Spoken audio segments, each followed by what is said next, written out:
जब आप किसी भी छोटी जगह से, जब आप एक लड़की होते हैं और छोटी सी जगह से जब आप शुरू करते हैं अपनी जर्नी को, तो किस तरह की प्रॉब्लम्स आपके सामने आती हैं और आप किस तरीके से उनसे जूझते हैं और फिर उसके बाद आगे बढ़ते हैं। तो मेरे पास कोई भी ऐसा व्यक्ति नहीं था जो मुझे ये गाइड कर सके कि मुझे किस तरीके से जीवन में आगे बढ़ना है। लेकिन क्योंकि सोसाइटी, आप जानते हैं कि लड़कियां जब होती हैं तो वो कई तरीके से आपको टॉर्चर करती है। मेरे पेरेंट्स को भी लोगों ने बहुत टॉर्चर किया। मैं बहुत ही प्रभावित हूँ जनरल मालिक शाह के लाइन्स से। उन्होंने एक इंटरव्यू में एक बार कहा था कि करेज इज़ द बिग थिंग। तो करेज एक ऐसी चीज़ है जो छोटे जो जगहों के जो बच्चे होते हैं मेरी तरह के, जिनका जो सबसे बड़ा जो चैलेंज होता है वो खुद से ही होता है, वो अपने आप से ही लड़ाई होती है। और जो करेज था किसी काम को करने का कि नहीं मुझे करना है, एट एनी कॉस्ट मुझे करना है, मेरे सर पे एक छत है, मेरे तन पे कपड़े हैं और मुझे खाने को 2 रोटी मिल रही है, इससे ज़्यादा मेरी कोई रिक्वायरमेंट नहीं है, मुझे जो चाहिए वो चाहिए।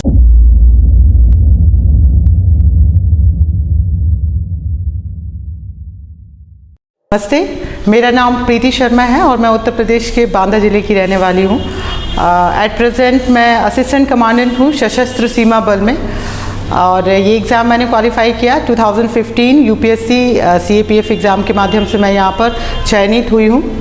तो इस कंटेक्स्ट में मैं अपना थोड़ा सा बैकग्राउंड आपको बताना चाहूँगी कि मैं उत्तर प्रदेश के बांदा ज़िले की रहने वाली हूँ और मेरी जो सारी पढ़ाई हुई है वो बांदा से ही हुई है। वहीं से मैंने स्कूल किया है और वहीं से मैंने कॉलेज की शिक्षा ग्रहण की। मेरी फैमिली में मेरे पेरेंट्स के अलावा मेरी 5 बहनें हैं और मेरा कोई भाई नहीं है। तो जब मैंने पढ़ाई करने के लिए और चीज़ें शुरू की थी तो उस समय मेरे पास बहुत सारे स्ट्रगल थे, बहुत सारी प्रॉब्लम्स थी जिनका सामना करने के बाद मैं आज आपके सामने यहाँ पर हूँ। मैं थोड़ा सा आपको अपना कैरियर के बारे में बताऊं तो इसके पहले असिस्टेंट कमांडेंट को ज्वाइन करने से पहले मैं इंटेलिजेंस ब्यूरो में असिस्टेंट सेंट्रल इंटेलिजेंस ऑफिसर के पद पर भी कार्यरत रही हूं और मैंने वहां पर 4 साल देश की सेवा की है। और उसके पहले मैंने केंद्रीय विद्यालय में एज अ टीजीटी शिक्षा को भी अपना कुछ समय के लिए कैरियर बनाया। इस दौरान जब मैंने ग्रेजुएशन किया तो आफ्टर ग्रेजुएशन मैंने जो मेरा पहला एग्ज़ाम था वो बीएड एंट्रेंस एग्ज़ामिनेशन था और उसमें मैंने प्रदेश में तीसरी रैंक मेरी आई। और फिर उसके बाद मैंने आगे की पढ़ाई अपनी शुरू की।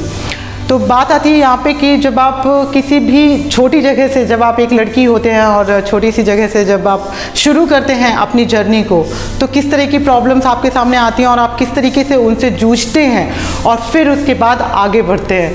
तो क्योंकि मैंने आपको बताया कि मेरी फैमिली में मैं 5 बहनें हूँ एंड मेरे फादर यूपी पुलिस से रिटायर है कर्मचारी, अभी तो सब इंस्पेक्टर से रिटायर हैं। तो उस टाइम पे बहुत सारी प्रॉब्लम्स थी जिसमें सोशल प्रॉब्लम्स, आपकी फैमिली से रिलेटेड प्रॉब्लम्स, इकोनॉमिक लेवल पे जो आपके पास फाइनेंशियल दिक्कतें होती हैं, तो वो सारी चीज़ें थी।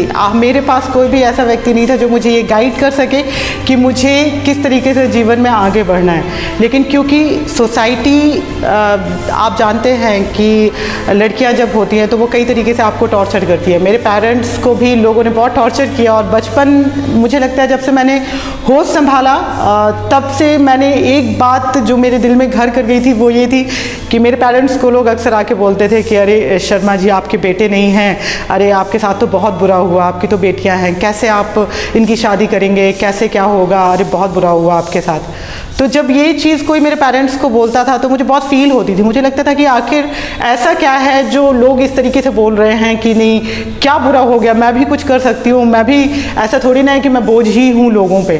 तो ये सारी चीज़ें मेरे बचपन में ही मेरे दिल दिमाग में बैठ गई थी और हमेशा मैंने ये सोचा कि नहीं कुछ ऐसा करना है लाइफ में जिससे ना केवल मुझे रिकॉग्निशन मिले बल्कि मेरे पेरेंट्स भी प्राउड से सर उठाएं और वो लोगों को बताएं गर्व के साथ कि हाँ मेरी बेटी आज इस जगह पर है और मैं उसका फादर हूँ। तो मैं इस बारे में अपने आप को बहुत लकी मानती हूँ कि मेरे पेरेंट्स मेरी मदर और मेरे फादर दोनों ही काफ़ी जागरूक थे और उन्होंने कभी भी हम लोगों में भेद नहीं किया। हम पांचों बहनों को बहुत पढ़ाया उन्होंने, और कभी जब हम पीछे हटे इस सोसाइटी के तानों की वजह से, तो मेरी मदर हैं उन्होंने हमेशा साथ दिया और हमेशा वो मेरे साथ डट के चट्टान की तरह खड़ी रही। और मैं उनसे मैं कहना चाहूँगी कि मेरे फादर से तो मैंने सीखा है कि मुझे कितनी मेहनत करनी है ज़िंदगी में, मेहनत का क्या मूल्य है ये मेरे फादर ने मुझे समझाया। लेकिन धैर्य और इच्छा शक्ति क्या होती है ये मैंने मेरी मदर से सीखा है। मेरी मदर ने जब कभी मैं हारती थी तो मेरी माँ हमेशा ये बोलती थी कि तुम्हें ना 10,000 हाथियों का बल है, पता है तुम ना हनुमान हो और तुम कभी हार नहीं सकती। क्योंकि ज़िंदगी में बहुत सारे ऐसे वक्त भी आए जब मैं बहुत तनाव में थी, बहुत सफलता नहीं मिल रही थी। जैसे मैं आपको अपना पूरा जर्नी बताती हूँ। आफ्टर ग्रेजुएशन जब मैंने बीएड किया, 3rd रैंक आई मेरी, तो मेरे पेरेंट्स को थोड़ा लगा कि हाँ चलो ठीक है मेरी शायद बेटी कुछ कर सकती है, but still they were not very sure कि एक्चुअली में कुछ कर सकती है या नहीं कर सकती, क्योंकि आसपास तो सारे असफलता के उदाहरण ही भरे पड़े थे। तो उसके बाद मैंने बीएड किया और जब मैं बीएड में अपीयरिंग ही थी तो मेरा केंद्रीय विद्यालय टीजीटी में सिलेक्शन हो गया। और उसके बाद फिर मेरे पेरेंट्स को थोड़ा लगा कि हाँ शायद ये कुछ कर पाएगी अपनी लाइफ में। लेकिन मन में मेरी इच्छा थी कि मुझे सिविल सर्विसेज एग्ज़ाम में क्वालिफाई करना है और मुझे एक अफसर बन के देश की सेवा करनी है। बट एक बात भी बिल्कुल क्लियर थी, क्योंकि मेरा फाइनेंशियल बैकग्राउंड बहुत साउंड नहीं था, तो मैं कैसे पढ़ाई करूं। कई बार इस तरह की चीज़ें भी आई कि जब लगा कि पता नहीं मैं रह भी पाऊंगी, दिल्ली में रह पाऊंगी या नहीं रह पाऊंगी, या मैं कोचिंग कैसे करूं। तो वो सब जब चीज़ें आई तो एक बात क्लियर हो गई दिमाग में कि पहले मुझे ना अपने पैरों पे खड़ा होना पड़ेगा, then after I can continue my journey. So पहले मैंने टीजीटी को अपना कुछ दिनों के लिए शिक्षा को मैंने अपना करियर बनाया और वहाँ पर मैंने पढ़ाया, क्योंकि शुरू से ही मैंने कभी नहीं सोचा था कि मुझे टीचर बनना है। टीचिंग बहुत ही नोबल प्रोफेशन है और ये इतनी बड़ी जिम्मेदारी है कि मुझे लगता नहीं था कि मैं इस पे उतनी अप टू मार्क हूँ। मेरा जो मेंटल टेम्परामेंट है वो टीचिंग के लायक नहीं है। तो शुरुआत में 2 साल पढ़ाने के बाद मैंने रिज़ाइन कर दिया वहाँ से और मैंने शुरुआत की सिविल सर्विसेज की तैयारी करने की। मुझे याद है कि जब मैं पहली बार मैंने मेरे पेरेंट्स से कहा कि मुझे जाना है, दिल्ली जाना है और मुझे तैयारी करनी है, तो दे ऑल वर शॉक्ड कि कैसे दिल्ली में भी लड़कियां क्या अकेले रह सकती हैं, क्या अकेले कैसे रहेगी वहाँ पे, अभी तो बहुत छोटी है। और वो इतने ज़्यादा कंसर्न थे कि मैं आपको बताऊँ कि मेरे नौकरी छोड़ने के बाद 3-4 महीने तक मैं बांदा में घर पर ही बैठी हुई थी और मैं अपने पेरेंट्स को कन्विंस कर रही थी कि मुझे तैयारी करनी है सिविल सर्विसेज की और मैं करूँगी, मैं कर पाऊंगी। खैर वो सारी चीज़ें क्योंकि डिटर्मिनेशन था तो मेरे पेरेंट्स को भी समझ में आया, थोड़ा देर से ही सही। बट फिर मुझे मेरे फादर दिल्ली लेके गए, वहाँ पर मैंने कोचिंग ज्वाइन की और विद इन अ ईयर जो मैंने पहला प्री मेंस दिया वो सारा मैं क्वालिफाई कर पाई और मैंने इंटरव्यू दिया। एंड क्योंकि मैंने आपको बताया उसके पहले भी मैंने जितने एग्ज़ाम दिए थे सब में मैं क्वालिफाई कर रही थी और इसमें भी मैंने प्री किया, मेंस किया और फिर इंटरव्यू में मेरा सिलेक्शन नहीं हुआ। तो मैं एकदम से डिप्रेस्ड हो गई कि अरे अब मैं क्या करूं, क्योंकि उम्र बहुत कम थी, उतना एक्सपीरियंस नहीं थे ज़िंदगी के और बहुत ज़्यादा समझ नहीं आ रहा था कि किस तरीके से मैं इस असफलता को हैंडल करूँ। बट धीरे धीरे फिर मैंने दूसरा एग्ज़ाम दिया, फिर मेरा प्री मेंस इंटरव्यू, फिर कॉल हुआ इंटरव्यू, फिर मेरा सिलेक्शन नहीं हुआ। फिर उसके बाद फिर लगा, क्योंकि अब धीरे धीरे थोड़ा सा मॉनेटरी इश्यूज़ भी शुरू हो गए थे, फाइनेंशियली मैंने बताया आपको कि मैं इतना साउंड नहीं थी।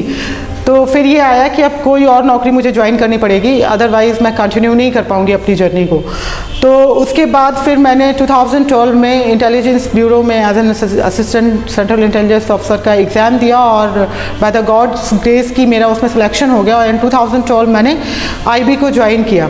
और आईबी ज्वाइन करने के बाद मेरी पोस्टिंग रही रांची में, वहाँ पर मैंने 4 साल देश की सेवा की और मैं LWE एरिया में भी मैंने वहाँ पर काम किया और कुछ रिनाउंड केसेस थे उनको भी टैकल किया। इन सारी चीज़ों ने मुझे एक रिकग्निशन तो दिया ही मेरी जॉब में, बट स्टिल अभी भी दिमाग में, दिल में कहीं था कि मुझे सिविल सर्विसेज देते जाना है और मुझे इसमें ही फाइनली जॉब करनी है। तो मैंने जो शुरुआत की, मैंने कंटिन्यू रखी अपनी जर्नी, और मैं नौकरी के साथ में ही मैंने और 5 इंटरव्यूज़ दिए और प्री मेंस इंटरव्यू हर बार। हाँ, मैं एक चीज़ यहाँ पर बहुत तहे दिल से एक्सेप्ट करती हूँ कि मैंने इन अपनी पढ़ाई और अपनी जॉब में कभी दोनों को कॉम्प्रोमाइज़ नहीं होने दिया। ना मैंने अपनी पढ़ाई को कॉम्प्रोमाइज़ होने दिया और ना ही मैंने अपनी जॉब में कॉम्प्रोमाइज़ किया। तो फिर उसके बाद in 2016 I have resign from there, because मुझे अभी भी था कि मुझे अभी सिविल सर्विसेज की तैयारी करनी है। तो फिर उसके बाद इन 2015 मैंने CAPF का असिस्टेंट कमांडेंट एग्जामिनेशन दिया और उसमें मैंने ऑल इंडिया 73 रैंक सिक्योर की और फाइनली मैं आज इसी पद पर कार्यरत हूँ। इस बीच में मैं आपको एक बात बोलना चाहती हूँ कि आप में एनर्जी का एक स्रोत होता है, हर व्यक्ति में एनर्जी का एक पुंज है। जब हम योगा की बात करते हैं तो योग में बोलते हैं कि आप अपनी कुंडलियों को जागृत करते हैं साधना के माध्यम से, और जब आपकी एनर्जी एक पॉइंट पे कंसंट्रेट हो जाती है तो आप किसी भी मुश्किल को, किसी भी इच्छित वस्तु को प्राप्त कर सकते हैं। ये हमारा काम है जो योग में हमको सिखाते हैं। आप कर सकते हैं अपनी जो एनर्जी है उसको एक पॉइंट पे कंसंट्रेट करके। इंसान एनर्जी का एक पुंज होता है और आप उस एनर्जी को, मेरा ये मानना है कि अगर आप चाहें तो 10 जगहों पर भी आप मल्टी टैलेंटेड भी हो सकते हैं, आप मल्टीटास्किंग भी हो सकते हैं, आप एक साथ कई तरीके के काम कर सकते हैं। जैसे कि मैं अपने बारे में बताऊं, मैं इसके अलावा मैंने ग्रेजुएशन किया हुआ है क्लासिकल वोकल में। मुझे संगीत का बहुत शौक़ है और बचपन से एक पैशन था गाने का, तो उसको भी मैंने परस्यू किया। उसके साथ में मैं माउंटेनियरिंग भी करती हूँ और मैंने 2 पीक को फतेह भी किया है, एक माउंट ब्रूमखांग से एंड माउंट गंगोत्री फर्स्ट। तो ये दोनों मैंने पीक्स को फतेह किया और उसके बाद मैं एज एन असिस्टेंट कमांडेंट मैंने इंडिया को लीड किया, देश की पहली फीमेल इंगेजमेंट टीम के कमांडर के रूप में कॉन्गो में, डेमोक्रेटिक रिपब्लिक ऑफ कॉन्गो। वहाँ पर United Nations peace keeping mission तैनात है और उसमें मैंने इंडिया को लीड किया फीमेल इंगेजमेंट टीम में। और उसके अलावा जो भी स्टिग्मास हैं लड़कियों के लिए कि लड़कियां कोई फिजिकल काम नहीं कर सकती, इस तरह के काम जो बहुत ज़्यादा फिज़िकल ओरिएंटेड होते हैं वो लड़कियां उसमें बहुत अच्छा नहीं कर सकती, तो मैंने उन सारी चीज़ों को भी किया है। मैंने कमांडो कोर्स भी किया है और जो जो चुनौतियां मेरे सामने आती रही मैंने कभी गिव अप नहीं किया और इसलिए मुझे रिकग्निशन भी मिला उसका, जो पैशन है काम करने का। जब मैं कॉन्गो में थी तो जो मेरी सेवाएं थी उसके लिए मुझे मेरे डिपार्टमेंट से रिकग्निशन मिला, मुझे DG डिस्क से सम्मानित किया गया है इस साल। और इसके अलावा मुझे इंटरनेशनल लेवल पर भी रिकग्निशन मिला, मुझे फोर्स कमांडर अप्रिशिएशन मिला यूनाइटेड नेशंस का। तो ये था जब आप अपने काम को समर्पित होकर करते हैं। काम कोई भी हो सकता है, वो आपका जॉब भी हो सकता है, वो आपकी पढ़ाई हो सकती है, या जिस भी जगह पर आप हैं आप उसको कितना डेडिकेशन के साथ कर रहे हैं ये डिपेंड करता है और वो डिसाइड करता है कि आपकी सक्सेस क्या होगी। सक्सेस के मायने बहुत अलग होते हैं कि केवल किसी एक नौकरी में चयनित हो जाना, किसी एक पोस्ट को होल्ड कर लेना, ये केवल सक्सेस नहीं होती। सक्सेस वो होती है कि आप कितना सेल्फ सेटिस्फाइड हैं आप अपने आप से और आप सोसाइटी को कितना दे सकते हैं, आप क्या दे पा रहे हैं सोसाइटी को। क्या अल्टीमेटली गोल तो क्या है, खुशी है ना। आप लोगों को किस लेवल पर आप खुश कर पा रहे हैं, लोगों की कितने तक आप हेल्प कर पा रहे हैं, ये एक्चुअल में आपका सक्सेस डिसाइड करता है। सक्सेस वो नहीं है कि आप किसी पद को आपने होल्ड कर लिया, हाँ, लेकिन कोई पद होल्ड करना आपके इन सब लक्ष्यों में एक माध्यम बनता है। वो आपको वो सारी फैसिलिटीज़ देता है जिस माध्यम से आप बेहतर कर सकते हैं इस सोसाइटी के लिए, इस दुनिया के लिए।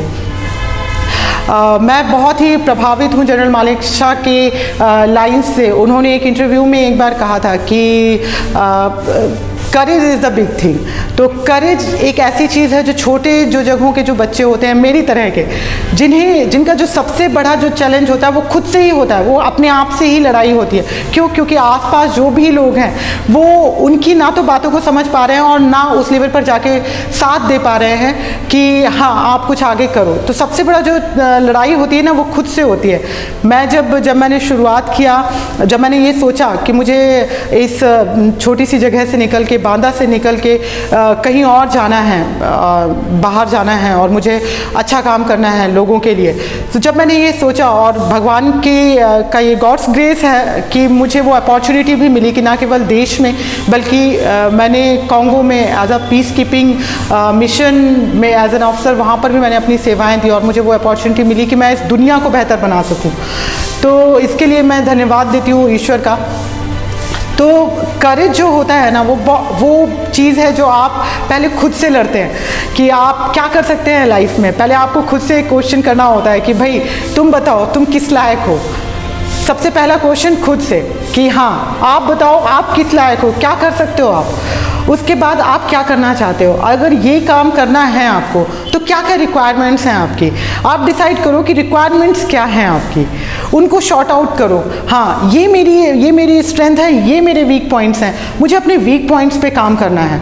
और जब आप एक साइंटिफिक अप्रोच में काम करते हैं, अपनी कमज़ोरियों पर काम करते हैं, अपनी जो स्ट्रेंथ है उसको और मजबूत करते हैं, तो फिर आप आगे निखर कर आते हैं सबके सामने। मेरा स्ट्रगल खुद से था, पहले मेरी खुद से लड़ाई थी कि भाई मैं कैसे कर पाऊँगी, नहीं कर पाऊँगी। जब घर से मुझे बाहर निकलना था तो 1 महीने में बहुत परेशान थी क्योंकि मेरे घर में लोग इस तरीके से बोलते थे नहीं कैसे जा सकती हो तुम बाहर, कैसे जाओगी।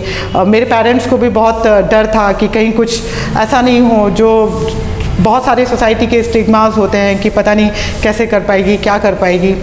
और ये मैं जो आपको बात बता रही हूँ ये आज से 10 साल पहले की बता रही हूँ, उस टाइम चीज़ें और भी ज़्यादा मुश्किल थी, लेकिन मेरे पेरेंट्स ने मुझ पर विश्वास दिखाया और जो करेज था किसी काम को करने का कि नहीं मुझे करना है, एट एनी कॉस्ट मुझे करना है। मेरे सर पे एक छत है, मेरे तन पे कपड़े हैं और मुझे खाने को 2 रोटी मिल रही है, इससे ज़्यादा मेरी कोई रिक्वायरमेंट नहीं है, मुझे जो चाहिए वो चाहिए। तो ये जब इस लेवल का डिटर्मिनेशन होगा तो आप पूरे फोकस के साथ, पूरे समर्पित होके आप काम करेंगे। इस दौरान मैंने जितने भी इंटरव्यूज़ दिए या जो भी हुआ, मेरा सिविल सर्विसेज में सिलेक्शन नहीं हुआ, बट मैं जहाँ पर भी हूँ ये मेरे लिए बहुत ही गौरव की बात है और मेरे लिए ये किस्मत है मेरी कि मुझे ईश्वर ने इतनी अच्छी अपॉर्चुनिटी दी।